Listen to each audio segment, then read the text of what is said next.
Alhamdulillah, wassalatu wassalamu ala rasulillah, amma ba'd. Assalamu alaikum wa rahmatullahi wa barakatuh. Brothers and sisters, your boy Imran ibn Mansour, aka Da'wah Man, alongside Brother Strides. Assalamu alaikum wa rahmatullah, what are you saying?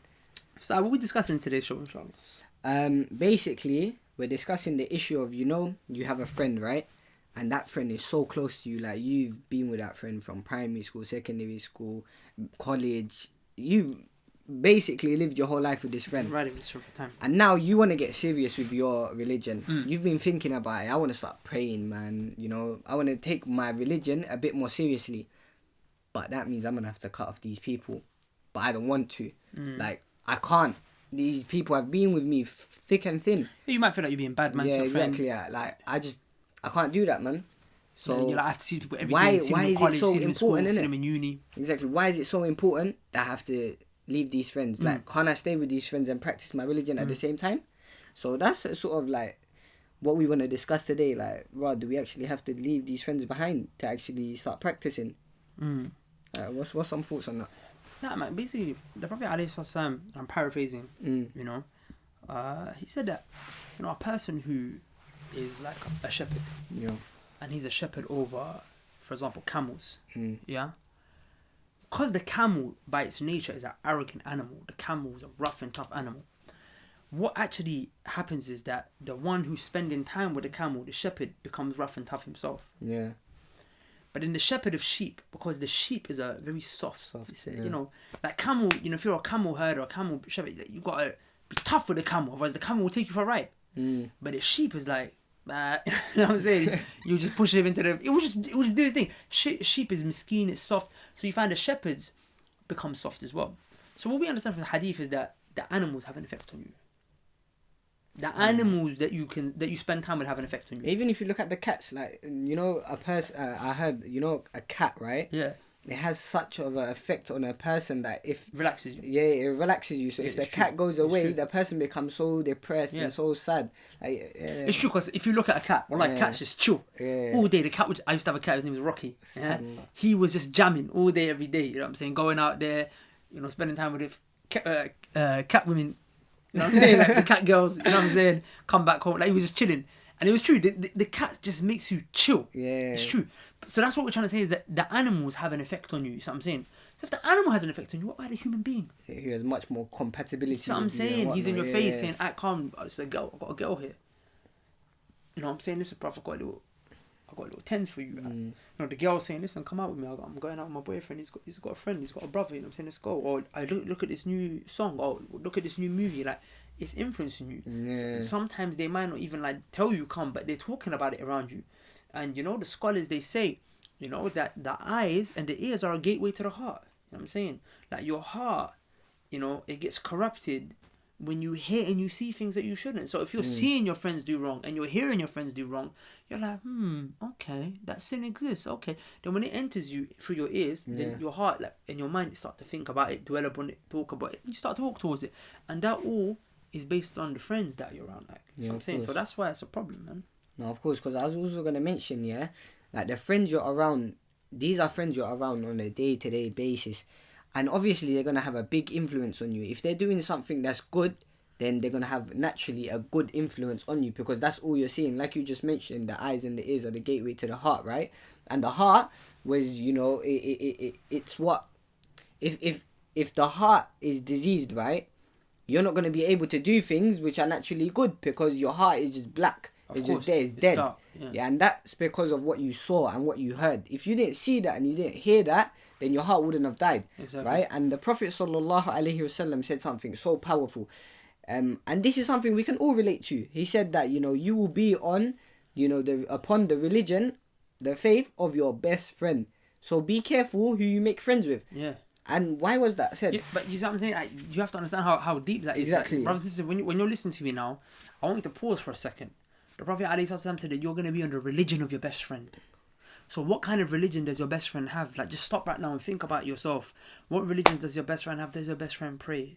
I'm saying, does your best friend, like, observe modesty? Does she wear hijab? Does she call you to music? Does she call you to boys?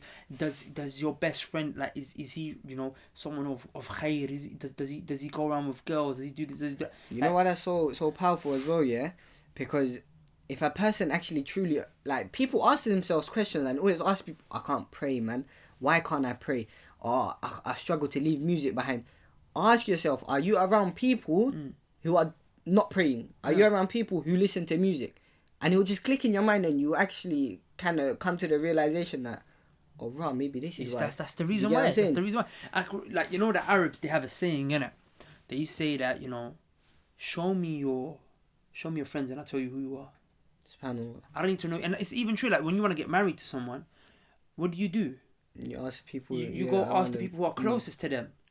Like, okay, so this girl might come to me, right? Obviously, I can't go out on a date with her, take her to Nando's and, you know, smack a halal Nando's, you know what I'm saying? Yeah. I can't do that with her, yeah? So, obviously, I need to find out about her. I can find out more about her by going to her family members because they, like, and going to her friends. The kind of person you befriend is the kind of person who you are. So, your friends are a direct reflection of you, you see what I'm saying? Yeah, most definitely. So, man, this is a myth that people say, you know, I spend time with my friends and they don't influence me. They do influence you. And if you don't realize they influence you, that's dangerous, man. That's dangerous. Honestly, like the Prophet ﷺ, I think the hadith of Sahih Muslim, he said that, you know, a person, you know, the souls that are similar, they go together. They go together. So, you know, you have to ask yourself, why does your soul want to spend time with people who are sinners? Why does your soul, and I'm not saying that from an angle of like, you think that you're better than any human being out there, or you look down on people in an arrogant way. No, but the reality is that why do you want to be with sinners? You know what I'm saying, at the end of the day, if they're a sinner, you know this person is fornicating. That's from the greatest of crimes. The person is doing drugs, he's doing ACs, or, you know what I'm saying, C10s. He's just doing bad things every single day. Every day. Like, what is so bad about you? This is a real question you have to ask. What is so bad about you that wants to be with this? Because the Prophet said you wouldn't be with this person if you weren't similar to them in some way or another. You see what I'm saying? And you have to also ask yourself, what is your attachment to this person? This person, what good are they doing for you to be attached to them so badly, like that you can't drop them? Because, you know, a lot of people, what I personally believe is down to, rather what it is down to, is the attachment for the dunya. And a person living too much, focusing on living the dunya, but not focusing on the next life. You know, a lot of people get so engraved in focusing on what's happening around them in this dunya and what's going to happen in this dunya, that they forget that rather when they die, what's going to happen. They don't think about, you know, okay, what about when I die? How beneficial is this person going to be to me? That's very deep. You know, Allah subhanahu wa ta'ala said in the Quran that friends on that day, referring to the day of judgment, will be enemies. And then Allah makes an exception. Allah says, except those who are pious, except the pious ones. Taqwa, so God-fearing, conscious those who have fear of God. So ask yourself now, you literally sit there and ask yourself, maybe pause the video and ask yourself, those friends that I'm around, are those friends people who fear God? Are those friends people who fear Allah?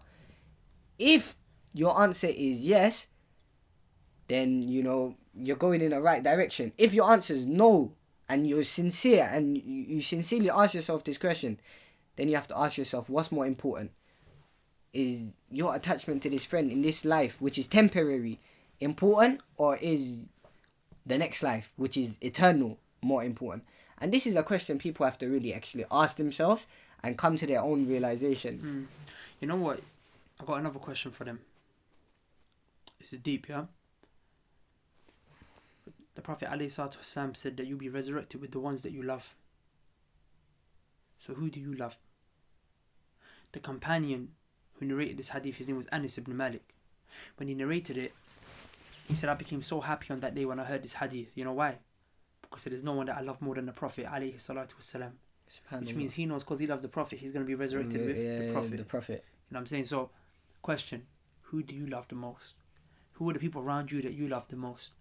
But if your friends are bad, like as in non-practicing, not on the deen, doing mad things, I don't like to say the word bad things because it's like, I feel like we're trying to judge like I'm better than you or you're better. You know what I'm saying? But I'm just trying to say, identify the sin. You see what I'm saying? If you know your friends are doing mad things that, you know, Allah subhanahu wa ta'ala is going to hold them to account on that day, then you're going to imagine being resurrected with them, you know? And it's like, you know, like this, like you have to think about things always in the context of the day of judgment, yeah? Because you see, this life is temporary, as he said, what is the real life is on the day of judgment. But the whole point is that this life has direct consequences on the next life. Exactly. So you might be thinking, I can't be bad man to this friend of mine. She's been there my whole life. He's been there my whole life. Done this, done that. Like sometimes you know what it is like. Some boys have friends that are girls. Yeah. Some girls are like practicing even, but they're like, but this one guy, he's been there for me. You know, when I have family problems, he would listen to me on the phone. It's haram relationship. That's free mixing. Like boys and girls can't be friends like that. But the point is that you have to understand that you might be thinking it's bad mind to let this person go, but what you don't understand is on the day of judgment, you will be made to let go. Allah said, لن تنفعكم أرحامكم ولا أولادكم يوم القيامة يفصل بينكم. Allah subhanahu wa ta'ala says that on the day of judgment, your children are not going to help you. Your, what do you call it? Your relatives are not going to help. Forget friends. Your own kids and your relatives, they're not going to benefit you. And then straight away Allah said, يوم القيامة, on the day of judgment, يفصل بينكم. They're going to be separated. Allah's going to separate between. So you're already going to be separated, but it's better you be separated in this life than the next life. And that separation means one of you at least is going Jannah, or maybe inshallah you can be on a path where once you've grounded yourself, you can go back and throw a rope and say, come follow me. You can't do it right now because you're drowning like the other person, but you come to land and throw in a rope, a fishing rope or whatever it is, and you pull them out. But right now, you're both going to be separated. And you know what's so powerful about that? But go for it. Yeah. So if you've now come to the realization that, you know, I want to start doing good, right? Then start doing good. And also, when you reach a level where, you know, you think, okay, you know what? Like, I want to call my friend to good now, man. And you both make it to Jannah, inshallah, you know? So this is something that people have to kind of think about, you know, is the attachment in this dunya so important that you want to risk your, you know, hereafter for that? That's a question people have to ask themselves, isn't it? That's a very deep question, Akhi. Yeah, man. So, hopefully, brothers and sisters, we give you guys some food for thought to think about. Like, so this is a show for the people who are non-practicing. The ones who we want to be watching this show are the sisters who don't got no hijab and the brothers who got no beards. No beards. You know, you guys, this is a show for you guys, inshallah ta'ala. So anyway, inshallah, hopefully we see you on the next show. Assalamu alaikum wa rahmatullah. wa barakatuh.